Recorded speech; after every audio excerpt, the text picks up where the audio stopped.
नमस्कार, स्वागत है आप सभी का डीडी न्यूज में। आपके साथ इस वक्त के समाचार लेकर हाजिर हूं मैं संध्या शर्मा। आइए बुलेटिन की शुरुआत करते हैं प्रमुख खबरों के साथ। बिहार में दूसरे चरण की 122 सीट के लिए आज शाम थमेगा चुनाव प्रचार। एनडीए और महागठबंधन के नेता आज अंतिम दिन लगाएंगे पूरा जोर। दूसरे चरण के लिए 11 नवंबर को होगा मतदान।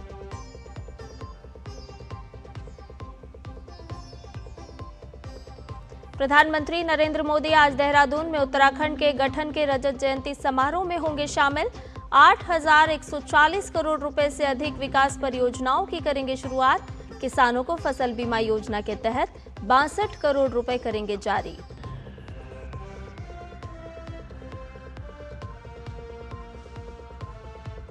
राष्ट्रपति द्रौपदी मुर्मू आज अंगोला के राष्ट्रपति जोआओ लोरेंको के साथ करेंगी द्विपक्षीय वार्ता। कृषि, ऊर्जा, व्यापार, निवेश, प्रौद्योगिकी, रक्षा और बुनियादी ढांचे के क्षेत्रों में सहयोग पर करेंगी चर्चा।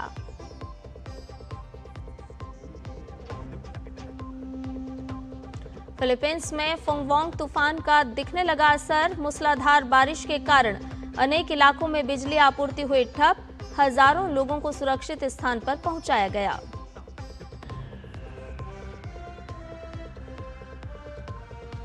फिडे विश्व कप 2025 में 4 भारतीय खिलाड़ी अर्जुन, प्रगन्नानंद, हरिकृष्णा और प्रणव ने चौथे राउंड में बनाई जगह। विश्व चैंपियन डी गुकेश तीसरे दौर में हारकर हुए बाहर। सभी खबरें विस्तार से। बिहार विधानसभा चुनाव के दूसरे और अंतिम चरण का प्रचार आज शाम थम जाएगा। इस चरण में 20 जिलों के 122 विधानसभा क्षेत्रों में 11 नवंबर को वोट डाले जाएंगे। इस चरण में 3 करोड़ 70 लाख से अधिक मतदाता 1,302 प्रत्याशियों के राजनीतिक भाग्य का फैसला करेंगे। इसमें 136 महिला प्रत्याशी शामिल हैं। इस चरण में पश्चिम और पूर्वी चंपारण, शिवहर, सीतामढ़ी, मधुबनी, सुपौल, अररिया, किशनगंज, पूर्णिया, कटिहार, भागलपुर, बांका, कैमूर, रोहतास, अरवल, जहानाबाद, औरंगाबाद, गया, नवादा और जमुई जिलों के कुल 122 विधानसभा क्षेत्रों में मतदान होगा। प्रचार के अंतिम दिन एनडीए और महागठबंधन दोनों के वरिष्ठ नेता कई रैलियों को संबोधित करेंगे। भारतीय जनता पार्टी के वरिष्ठ नेता और केंद्रीय गृह मंत्री अमित शाह सासाराम और अरवल में जनसभाएं करेंगे। रक्षा मंत्री राजनाथ सिंह औरंगाबाद और कैमूर में जनसभाओं को संबोधित करेंगे। वहीं जनता दल यूनाइटेड अध्यक्ष और मुख्यमंत्री नीतीश कुमार औरंगाबाद, गया और कैमूर में रैलियां करेंगे। उत्तर प्रदेश के मुख्यमंत्री योगी आदित्यनाथ अररिया, सुपौल और मधुबनी जिले में जनसभाओं में भाग लेंगे। वहीं महागठबंधन के लिए कांग्रेस नेता राहुल गांधी पूर्णिया और किशनगंज में जनसभाओं को संबोधित करेंगे। राष्ट्रीय जनता दल के तेजस्वी यादव रोहतास और औरंगाबाद में जनसभाएं करेंगे। जनसुराज पार्टी, बहुजन समाज पार्टी और अन्य दलों के स्टार प्रचारक भी आज विभिन्न चुनावी रैलियों, जनसभाओं और रोड शो में भाग लेंगे और जनता को साधेंगे। आरजेडी नेता तेजस्वी यादव आज प्रचार के अंतिम दिन 18 चुनावी जनसभा को संबोधित कर रहे हैं। उन्होंने उम्मीद जताई कि बिहार की जनता बदलाव के लिए वोट कर रही है। आखिरी दिन है चुनाव प्रचार का और इस बार माहौल बहुत अच्छा है। पूरे बिहार की जनता जो है आशीर्वाद दे रही है। इस बार बदलाव के लिए वोट किया है। आगे 11 तारीख को भी करेगी। बिहार के उप मुख्यमंत्री सम्राट चौधरी ने महागठबंधन पर कटाक्ष करते हुए कहा कि जिन लोगों ने 55 साल तक भारत को लूटने का काम किया, वो लोग आरोप लगा रहे हैं। जो लोग जीवन भर चोरी किए हैं, जिन लोगों ने 55 साल तक भारत को लूटने का काम किया, जिन लोगों ने बिहार में चारा खाया, अलकतरा पिया, वही लोग आरोप लगाते हैं। केंद्रीय मंत्री चिराग पासवान ने एसआईआर को लेकर महागठबंधन पर निशाना साधा है। उन्होंने कहा कि हमेशा भ्रम फैलाकर चुनाव लड़ने का काम किया गया। ये विपक्ष की रणनीति का हिस्सा बन गया है। इन लोगों को एसआईआर जैसे मुद्दे दिख रहे हैं जिसमें ना सरकार का कुछ लेना देना है, ना हमारे प्रदेश के वासियों का कुछ लेना देना है। चुनाव हमेशा इन लोगों ने भ्रम फैलाकर लड़ने का काम किया है। आप देखिएगा कि विपक्ष की ये रणनीति का हिस्सा बन गया है कि जब जब चुनाव आएगा तो एक फॉल्स नैरेटिव सेट किया जाता है, भ्रम फैलाया जाता है, डराया जाता है। लोकसभा के वक्त तो बात की थी ना इन लोगों ने आरक्षण की, क्या बोल रहे थे कि आरक्षण समाप्त हो जाएगा, लोकतंत्र की हत्या हो जाएगी, संविधान खत्म कर दिया जाएगा। आज 1.25 साल से ज्यादा होने को आया है मेरी केंद्र की सरकार को बने हुए। आप बताइए प्रधानमंत्री नरेंद्र मोदी जी के नेतृत्व में किसका आरक्षण छीन लिया गया, कहाँ का संविधान खत्म हुआ या किसकी कहाँ की लोकतंत्र की हत्या कर दी गई। तो बार बार झूठ बोलकर इस बार इन लोगों ने एसआईआर को मुद्दा बनाया, लोगों को डरा रहे हैं कि भैया आपका वोट छीन लिया जाएगा, आपका वोट खत्म कर दिया जाएगा, पर एक बार भी इन्होंने अधिकृत आपत्ति दर्ज कराना जरूरी नहीं समझा। केंद्रीय मंत्री गिरिराज सिंह ने कांग्रेस नेता पर हमला करते हुए कहा कि उन्होंने वर्चुअली उम्मीदवारों का चयन किया है और जनता उन्हें सबक सिखाएगी। राहुल गांधी ने बिहार के कांग्रेस के उम्मीदवारों का चयन वर्चुअल किया। इस बार यहाँ की जनता उनको एक्चुअल विदा करके इटली भेजा देगा। नकार दिया है गठबंधन को। परिवर्तन है नरेंद्र मोदी और नीतीश कुमार पर महिलाओं ने और यहाँ के लोगों ने भरोसा किया है। परिवर्तन है महागठबंधन के कट्टा और जंगल राज को नकार दिया है। जो मतदान बढ़ चढ़ के हिस्सा ली है, खास करके हमारी बहनों ने, वो नकार चुका है। माता जानकी मंदिर पर केंद्रीय गृह मंत्री अमित शाह के बयान पर बीजेपी नेता गुरु प्रकाश पासवान ने कहा कि ये कोई राजनीतिक मुद्दा नहीं है और मंदिर आस्था का विषय है। ये पॉलिटिक्स का विषय नहीं है, मंदिर आस्था का विषय है, मंदिर उपासना का विषय है। और बिहार सनातन आस्था का एक केंद्र है, संस्कृति का गुरुत्वाकर्षण केंद्र है और बिहार का अटूट संबंध है राम मंदिर से। राम मंदिर में जब मूवमेंट चल रहा था, पहले ईंट रखने वाले बिहार के दलित समाज के स्वर्गीय कामेश्वर चौपाल जी, श्री राम जन्मभूमि तीर्थ क्षेत्र न्यास के परमानेंट ट्रस्टी बिहार के दलित समाज के स्वर्गीय कामेश्वर चौपाल जी, बिहार की माता जानकी, तो माता जानकी और रामलला का मंदिर बने, ये हमारे लिए इससे बड़ा आस्था और उपासना का विषय कुछ हो नहीं सकता है। इसको राजनीति से जोड़ करके देखना कतई बर्दाश्त के बाहर है। बिहार विधानसभा चुनाव के रण में कई चेहरे पुराने हैं, लेकिन चर्चा सबसे ज्यादा एक ऐसे सियासी खिलाड़ी की हो रही है जिसने लगातार 8 बार जनता का भरोसा जीता है। नाम है प्रेम कुमार। बीजेपी के वरिष्ठ नेता और गया टाउन विधानसभा क्षेत्र से 9वीं बार भी चुनावी रण में है ये उम्मीदवार। हमारे वरिष्ठ सहयोगी अमरेंद्र गुप्ता की इस खास रिपोर्ट में जानते हैं गया टाउन विधानसभा के चुनावी मुद्दे और यहाँ के पूरे गणित के बारे में। गया टाउन विधानसभा क्षेत्र बिहार के सबसे महत्वपूर्ण शहरी निर्वाचन क्षेत्रों में से एक है। गया एक प्रमुख शहरी केंद्र और अंतर्राष्ट्रीय स्तर पर प्रसिद्ध तीर्थ स्थल होने के कारण गया टाउन की राजनीतिक हलचल पर पूरे राज्य की नजर रहती है। यह सीट दशकों से भारतीय जनता पार्टी का एक मजबूत गढ़ रही है, जिसने यहाँ के चुनावी समीकरणों को काफी हद तक स्थिर बना दिया है। 70 साल के प्रेम कुमार ने MA, LLB और PhD तक की पढ़ाई की है। पहली बार 1990 के चुनाव में कांग्रेस के जय कुमार पालित को हराकर प्रेम कुमार ने चुनाव जीता। इसके बाद कई बार कांग्रेस के अलग अलग उम्मीदवार प्रतिद्वंद्वी बनकर प्रेम कुमार के सामने आते रहे, लेकिन हर बार हार का सामना करना पड़ा। इस बार भी भाजपा ने प्रेम कुमार पर ही 9वीं बार भरोसा जताया है। प्रेम कुमार को अपनी जीत का पूरा भरोसा है। गया की बढ़ती आबादी जरूर को देखते हुए मेट्रो लॉन्च कर रहे हैं, ट्रैफिक लाइट, शहर में CCTV कैमरा और फ्लाईओवर और रेल ओवर भी बनाए जा रहे हैं। ये बड़ा काम हो रहा है। 3000 एकड़ में गया के डोभी में एक बड़ा औद्योगिक पार्क बनने जा रहा है। करीब 1,10,000 लोगों को रोजगार मिलेगा। गया टाउन में आमने सामने की लड़ाई में बाजी मारने वाले भाजपा के कद्दावर नेता प्रेम कुमार के खिलाफ इस बार दो तरफा घेरेबंदी है। एक तरफ जहां जनसुराज इस सीट पर अपनी मजबूत स्थिति का दावा कर रही है, तो वहीं कांग्रेस से अखौरी ओंकार नाथ ताल ठोक रहे हैं। गया जी में मेट्रो ट्रेन 5 साल के अंदर परिचालित रहेगा, गारंटी के साथ। दूसरी ओर फल्गु नदी में हम लोग बराज बनवाएंगे, रिंग रोड बनाएंगे, अंडरग्राउंड केबलिंग कराएंगे और ये ट्रैफिक का जो जाम है, माँ बहन चलने से लाचार है, पूरी ट्रैफिक GPS सिस्टम से युक्त होगा। गया टाउन के मतदाता इस बार बुनियादी ढांचे, स्वच्छता, जल निकासी, पेयजल, रोजगार, पर्यटन विकास के साथ साथ बेहतर नागरिक सुविधाओं की भी अपेक्षा रखते हैं। गया जी में सरकार ऐसा हो जो गया जी का विकास करे। आज जाकर देखो, पहले अयोध्या कैसी थी, आज अयोध्या कैसी है। उसी प्रकार से इस विष्णु जी के धाम को उस रूप में सजाना चाहिए, उस दिव्यता के साथ सजाना चाहिए कि कोई आए तो ऐसा लगे कि हाँ वास्तव में आज यह गया जो है वास्तव में गया धाम कहलाने के लायक है। सड़कें, स्कूल, शिक्षा, स्वास्थ्य सब में काम हुआ है, बेहतर काम हुआ है। वो सरकार अच्छा हो, वो अब जनता के लिए काम करे, जनता के नाम पे वो खड़ा उतरे। गया क्षेत्र अपनी विविध आबादी के लिए भी जाना जाता है, जिसमें व्यवसायी, सरकारी कर्मचारी, छात्र और मजदूर वर्ग के लोग शामिल हैं। प्रेम कुमार भारतीय जनता पार्टी के दिग्गज नेता हैं और बिहार सरकार में मंत्री रहे हैं और इस साल के विधानसभा चुनाव में भी प्रेम कुमार जनता से एक बार फिर से अपनी जीत का आशीर्वाद मांग रहे हैं। तो वहीं कांग्रेस प्रत्याशी भी जनता के बीच में अपने वादों के साथ है।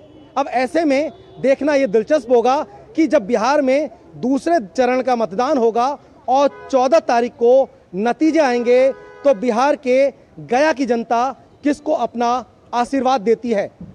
बिहार के गया से कैमरा पर्सन मोहित उइके के साथ Amrendra Gupta, DD news. Bulletin में खबरें अभी और भी हैं, लेकिन फिलहाल रुकने एक छोटे से ब्रेक के लिए जल्द हाजिर होंगे।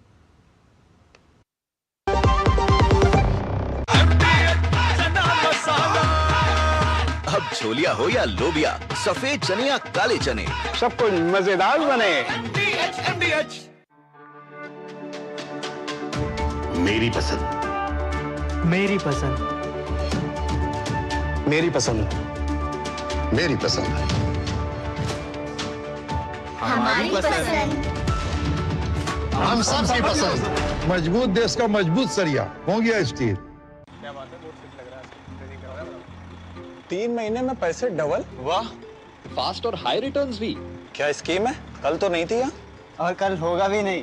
तूने कभी 5 ओवर में डबल सेंचुरी मारी है? ऐसे स्कीम के बहकावे में आके हम धोखा खा सकते हैं। और आरबीआई कहता है अपना पैसा सुरक्षित रखो और समझदारी से निवेश करो। अगर ज्यादा रिटर्न के पीछे भागोगे तो रिस्क भी उतना ही उठाओगे। और फास्ट रिटर्न से बच के, और फास्ट बॉलिंग से भी।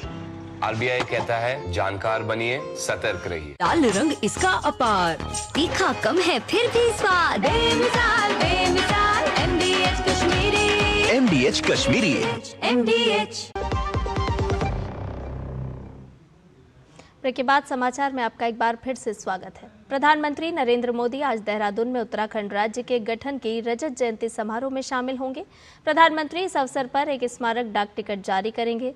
पीएम मोदी एक सभा को भी संबोधित करेंगे। प्रधानमंत्री 8,140 करोड़ रुपए से अधिक की विभिन्न विकास परियोजनाओं का लोकार्पण और शिलान्यास भी करने वाले हैं। इन परियोजनाओं में पेयजल, सिंचाई, तकनीकी शिक्षा, ऊर्जा, शहरी विकास, खेल और कौशल विकास सहित कई प्रमुख क्षेत्र शामिल हैं।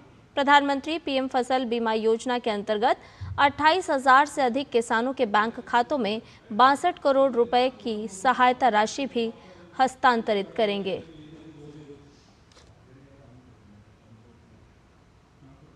राष्ट्रपति द्रौपदी मुर्मू अफ्रीका की 2 देशों की यात्रा के पहले चरण में अंगोला पहुंची। राजधानी लुआंडा पहुंचने पर राष्ट्रपति का स्वागत अंगोला के विदेश मंत्री ने किया।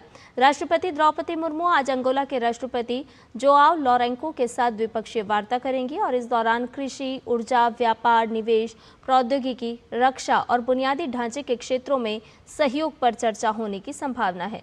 इन बैठकों के दौरान कई महत्वपूर्ण समझौतों और MOU पर हस्ताक्षर और उनका आदान प्रदान होने की भी संभावना है। दोनों राष्ट्राध्यक्ष संयुक्त रूप से प्रेस को संबोधित करेंगे और इसके बाद आयोजित भव्य भोज में भी भाग लेंगे। आज दिन के अंत में राष्ट्रपति द्रौपदी मुर्मू अंगोला के तेल मंत्री और उपराष्ट्रपति से भी मुलाकात करेंगी। राष्ट्रपति 13 नवंबर तक अंगोला के दौरे पर हैं, जिसमें उनका अंगोला की संसद को संबोधित करने और अंगोला की स्वतंत्रता के 50वीं वर्षगांठ समारोह में भाग लेने का भी कार्यक्रम है।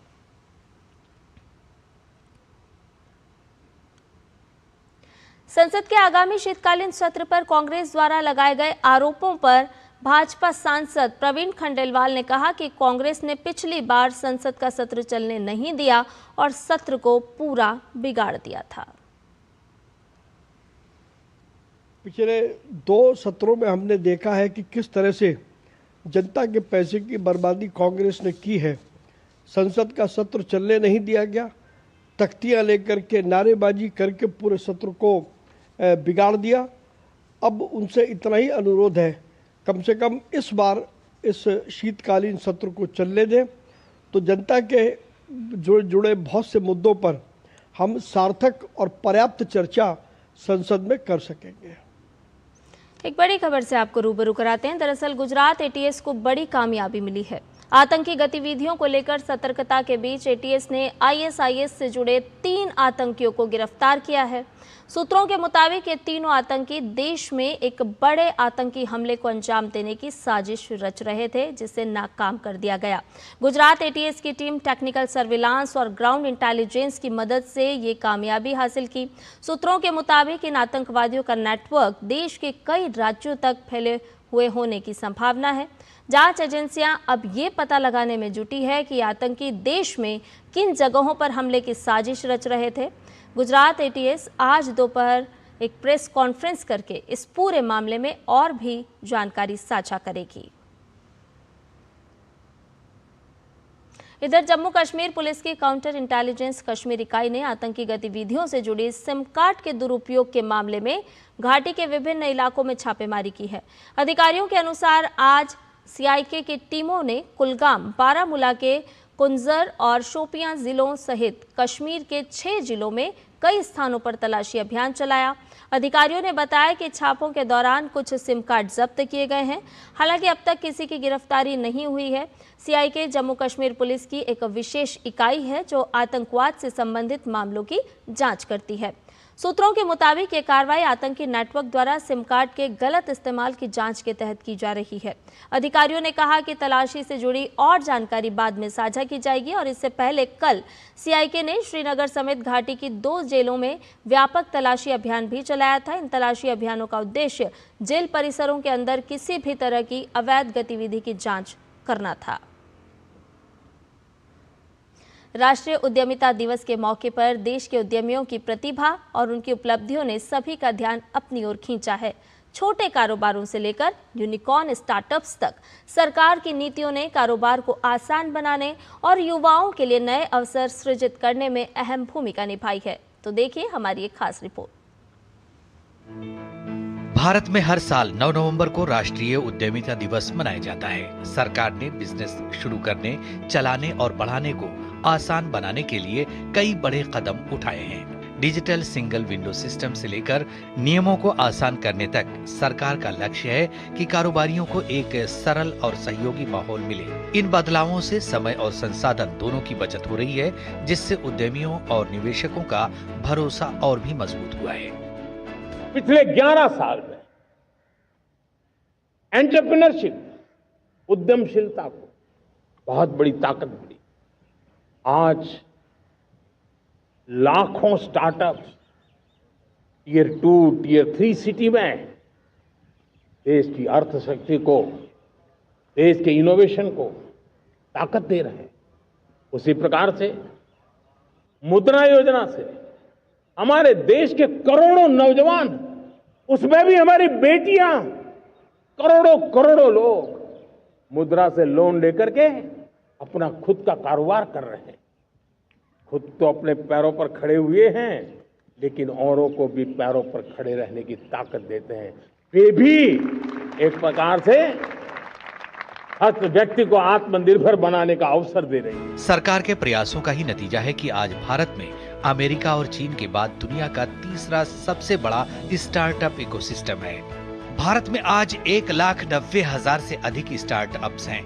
स्टार्टअप से 17 लाख से ज्यादा लोगों को रोजगार के अवसर मिले हैं। 2024 के वर्ल्ड कॉम्पिटिटिवनेस इंडेक्स में भारत का स्थान 39वां था। सरकार की 400 से अधिक योजनाएं महिला उद्यमियों को प्रोत्साहित कर रही हैं। भारत आज दुनिया की 4थी सबसे बड़ी अर्थव्यवस्था है और तेजी से तीसरे पायदान की ओर बढ़ रही है। देश की तरक्की को नई दिशा मिल रही है और इसके पीछे युवाओं के सपने, उनके विचार और उद्यम करने की ताकत काम कर रही है। Bureau report, DD news. खबरों में बढ़ते हैं आगे। हिमाचल प्रदेश के कांगड़ा जिले ने शुक्रवार को अपनी आधिकारिक पर्यटन वेबसाइट visitdharmshala.com लॉन्च की, जो डिजिटल पर्यटन को बढ़ावा देने की दिशा में एक बड़ा कदम है।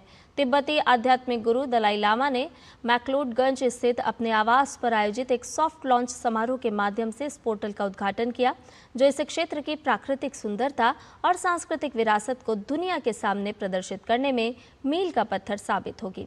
धर्मशाला होटल और रेस्टोरेंट एसोसिएशन द्वारा शुरू की गई इस पहल का उद्देश्य आगंतुकों को कांगड़ा घाटी के सर्वोत्तम स्थानों को देखने, योजना बनाने और अनुभव करने के लिए एक वन स्टॉप ऑनलाइन प्लेटफॉर्म प्रदान करना है। ये होटल रेस्टोरेंट एसोसिएशन धर्मशाला ने एक इनिशिएटिव लिया था कि हम एक वेबसाइट, एक ऐसा पोर्टल बनाएं यहाँ पर जो एक टूरिस्ट है उसको जो भी इंफॉर्मेशन चाहिए हो, चाहे वो होटल्स की है, चाहे वो ट्रांसपोर्ट की है, चाहे वो साइट सीइंग की है, चाहे वो कल्चर की है, चाहे वो वाटर बॉडीज की है, चाहे वो फूड की है, चाहे वो लोकल फैशन की है, लोकल ज्योग्राफी की है, लोकल वेदर की है, रोड्स की है, एक जगह पर मिल पाए। उसी एफर्ट के अंदर हमने एक visitdharmshala.com ये लॉन्च किया है।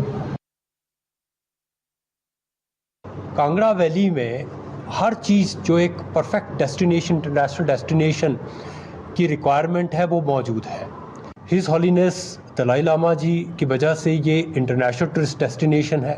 इसमें जो भी चीज़ें हों वो वर्ल्ड क्लास हों, इंफ्रास्ट्रक्चर वर्ल्ड क्लास हो, उसके लिए जो है वो सरकार के तौर पे भी सारे एफर्ट्स किए जा रहे हैं।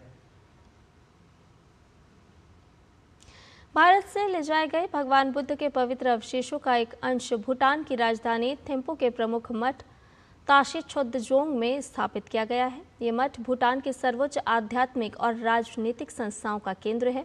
थिम्पू में भारतीय दूतावास के अनुसार भूटान के प्रधानमंत्री छेरिंग तोब्गे, कई मंत्री और केंद्रीय मठ के वरिष्ठ लोपेन, भारत के सामाजिक न्याय और अधिकारिता मंत्री वीरेंद्र कुमार इस समारोह में शामिल हुए। ये समारोह प्रधानमंत्री नरेंद्र मोदी की मंगलवार से शुरू होने वाली 2 दिन की भूटान यात्रा से पहले हुआ है।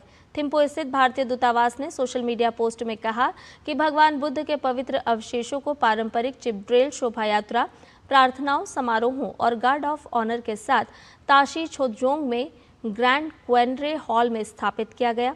संस्कृति मंत्रालय ने कहा कि अवशेष 8 से 18 नवंबर तक थिम्पू में सार्वजनिक प्रदर्शन के लिए रखे जाएंगे। ये भारत और भूटान के बीच गहरी आध्यात्मिक संपर्क का प्रतीक है। इन अवशेषों को भगवान बुद्ध के पीपरहवा अवशेष कहा जाता है। इन्हें नई दिल्ली के राष्ट्रीय संग्रहालय में रखा गया है। ये पवित्र अवशेष दूसरी बार भारत से भूटान भेजे गए हैं।